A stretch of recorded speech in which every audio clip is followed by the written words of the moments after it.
Hello students, today I am going to explain your first chapter of geography, resources.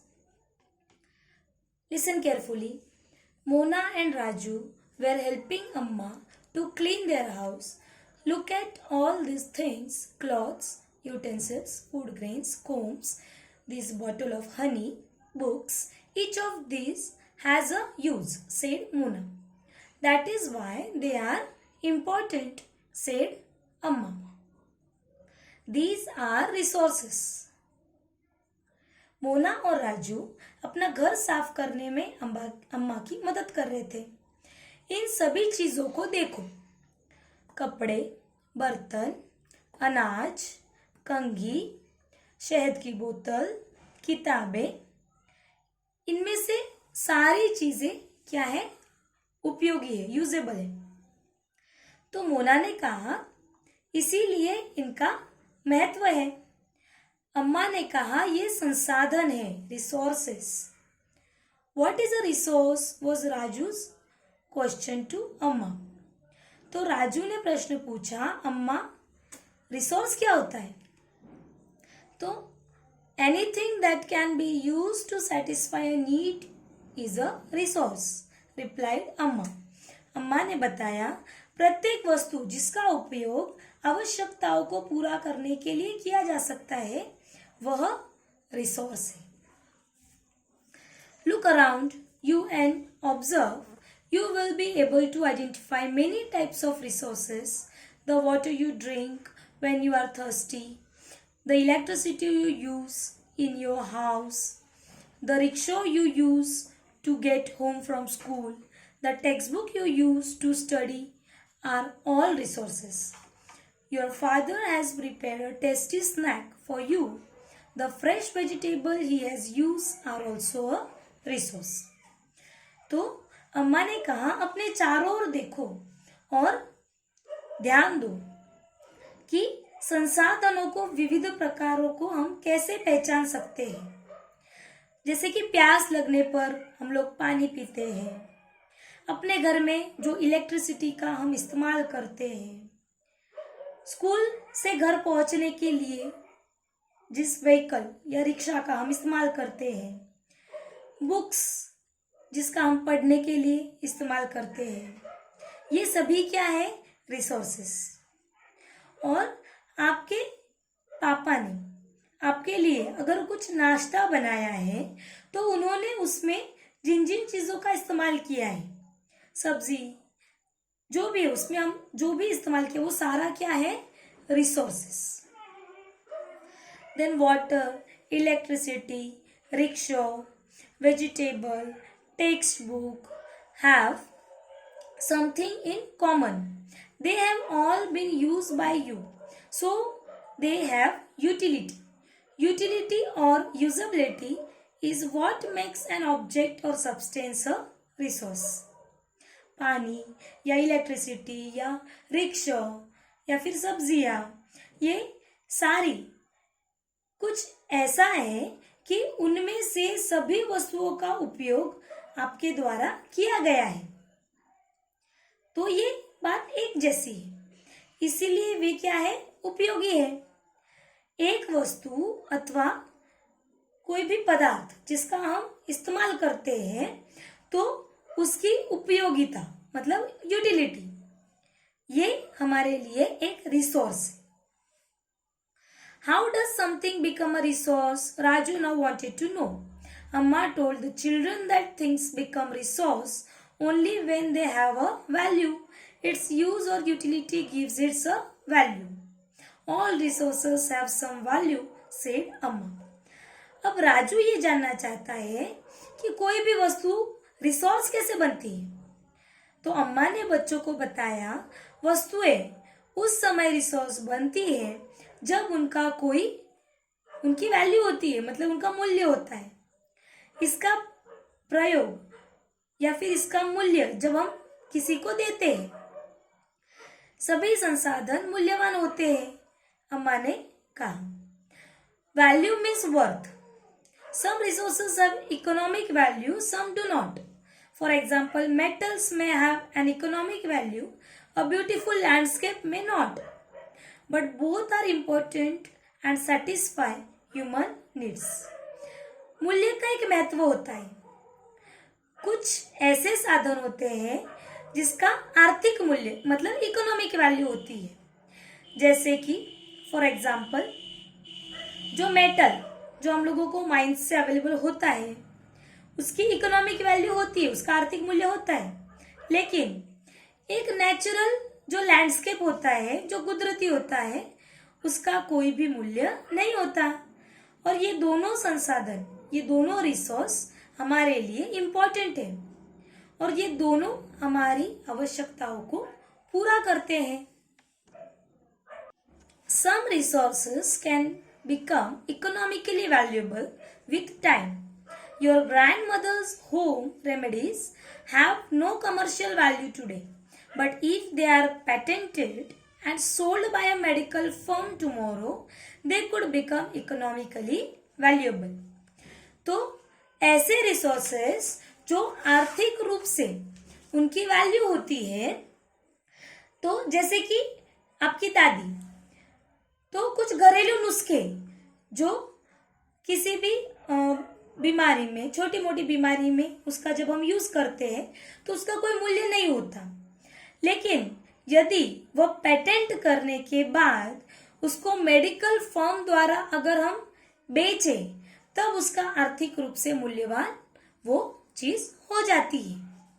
Patent मतलब ये कि उसका ऐसा आविष्कार या फिर उसको पैक कर कर अगर उस पर प्राइस जो होती है तो उसका एक आर्थिक मूल्य, उसकी एक इकोनॉमिक वैल्यू हो जाती है. Time and technology are two important factors that can change substances into resource. Both are related to the needs of the people. People themselves are the most important resource. It is their ideas, knowledge, inventions and discoveries that lead to the creation of more resources. Each discovery or invention lead to many other. The discovery of fire led to the practice of cooking and other process, while the invention of the wheel ultimately resulted in development of newer modes of transport. तो जैसे समय, जिसे time और technology दोनों एक महत्वपूर्ण हमारे लिए कारक है, फैक्टर है.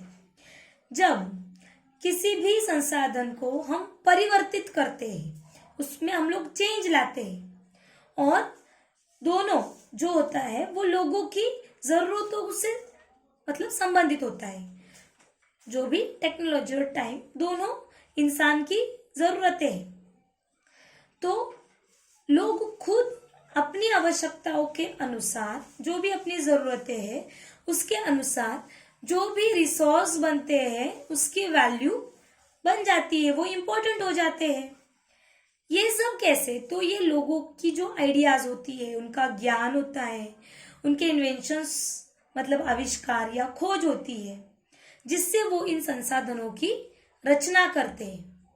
और टेक्नोलॉजी से जैसे इसमें दो एग्जाम्पल्स दिए हुए हैं कि जब हमने आग, फायर मतलब आग की जब हम लोगों ने खोज की तो फिर हम लोगों को प्रैक्टिस हुई कि हम खाना पका सकते हैं. और जब व्हील का इन्वेंशन हुआ, व्हील मतलब चक्का जो होता है, तो उसका रिजल्ट हम लोगों को ये देखने को मिला कि न्यू मोड मतलब ट्रांसपोर्ट का, हम एक जगह से दूसरी जगह जाने के लिए ट्रांसपोर्टेशन का यूज बहुत ही इजी हो गया व्हील के इन्वेंशन से. तो टेक्नोलॉजी से जो हाइड्रो इलेक्ट्रिसिटी हम बना सकते हैं और ये जो एनर्जी हाइड्रो इलेक्ट्रिसिटी जो वाटरफॉल से बनती है, flowing of water into an important resource मतलब जो बहते पानी का जो फोर्स है उससे इलेक्ट्रिसिटी जनरेट होती है और यह भी एक महत्वपूर्ण रिसोर्स है. Types of resource. Resources are generally classified into natural, human-made and human. तो रिसोर्स को सामान्यतः अलग अलग जो क्लासिफाई किया हुआ है, एक तो कुदरती, नेचुरल मतलब कुदरती, ह्यूमन मेड मतलब जो इंसान ने बनाया हुआ है। Natural resources. Resources that are drawn from nature and used without much modification are called natural resource. ऐसे रिसोर्स जो हम लोगों को कुदरत से मतलब प्रकृति से मिले हुए हैं और उसमें हम कुछ भी मॉडिफिकेशन, ज्यादा मॉडिफिकेशन नहीं करते। The air we breathe, the water in our river and lakes, the soil, minerals are all natural resource. हवा जिसमें हम सांस लेते हैं, फिर पानी जो हमारी नदियों, झीलों या वाटर बॉडीज से हम लोगों को मिलता है, उसके अलावा मिनरल्स जो हम लोगों को भूगर्भ से मिलते हैं, और ये सब नेचुरल गिफ्ट है, मतलब कुदरत की देन है। हम लोगों ने निःशुल्क मतलब इसका कोई भी मोल हम लोगों ने नहीं दिया है और इसका हम सीधा इस्तेमाल कर सकते हैं। In some cases, tools and technology may be needed to use a natural resource in the best possible way. बहुत बार ऐसा होता है कि ये जो नेचुरल रिसोर्स है उसको अच्छी तरह से इस्तेमाल करने के लिए हम टेक्नोलॉजी का इस्तेमाल करते हैं, उसको मॉडिफाई करते हैं, उसके बाद उसका हम लोग यूज करते हैं। Natural resource can be broadly categorise into renewable and non renewable. Natural resource जो दो टाइप के होते हैं, renewable and non renewable.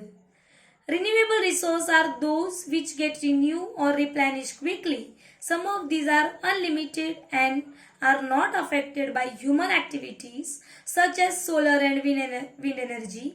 Yet careless use of certain renewable resources like water, soil and forest can affect their stock.